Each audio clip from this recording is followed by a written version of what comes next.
Laetitia Lévy, merci à vous d'être là, merci de liker mes vidéos, merci de vous abonner à ma chaîne, ça m'encourage, ça me fait vraiment plaisir.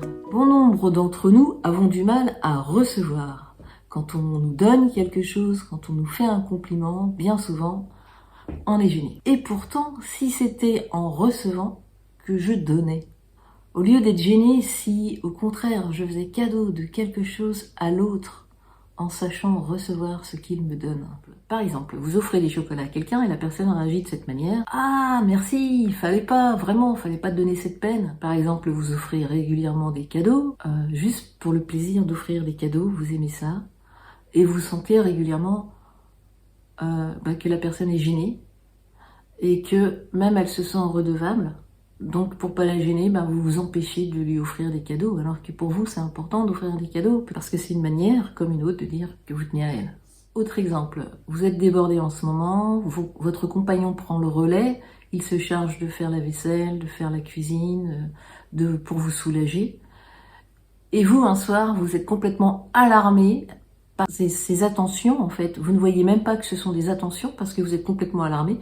Ça vous renvoie à « Oh mon Dieu, mais je fais plus rien, je suis en train de l'exploiter, je suis une bonne à rien, je ne tiens plus mon rôle, mes tâches, ou je ne sais. » Qu'est-ce que vous lui renvoyez comme message à ce moment-là? Dans ces 3 exemples, en gros, il y a quelqu'un qui a l'élan de venir vers nous, de faire un geste vers nous, mais on n'est pas avec lui, on ne reçoit pas son geste, on ne l'accueille pas, on n'accueille ni son geste, ni la personne qu'il est, parce que l'on est égocentré quelque part dans notre image, dans ce que ça nous renvoie de nous.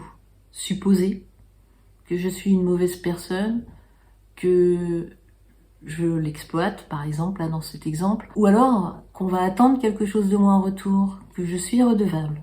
Et à cause de cette pensée, de cette croyance, je suis pas en mesure d'accueillir l'autre là où il est, ni de voir qu'est-ce qu'il m'offre en fait. Et comme je ne vois pas ce qu'il m'offre, en retour, je ne lui fais pas de place. Je ne l'accueille pas. Imaginez, vous, en train de recevoir une boîte de chocolat. Waouh! Merci. Merci, j'adore les chocolats. Vraiment, ça me fait super plaisir. Ça me touche. Imaginez, on vous offre des cadeaux régulièrement et vous l'exprimez avec un sourire chaleureux, un bisou, avec de la joie. Qu'est-ce que vous faites à l'autre à ce moment-là? L'autre, avec son cadeau, vous dit que vous existez et vous lui rendez. Vous lui rendez. Il n'y a pas à se sentir plus redevable que ça.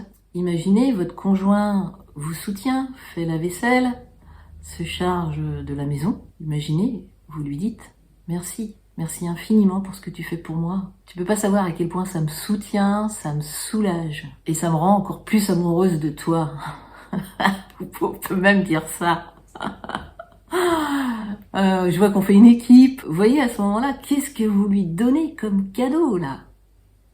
Et effectivement, dans ces cas-là, on fait vraiment équipe. Et vous lui donnez sa place. Vous ne le gênez pas non plus. Il n'a pas l'impression de vous retirer quelque chose. Bien souvent, quand on offre quelque chose à quelqu'un, l'autre peut être tellement gêné qu'on a l'impression qu'on lui ôte quelque chose. C'est le comble du summum. Voilà, cette vidéo pour vous dire que c'est en recevant que je donne. Et une autre va s'appeler « C'est en donnant que je reçois ». Merci. Bien à vous. Prenez grand soin de vous, vous êtes la personne la plus importante. À bientôt.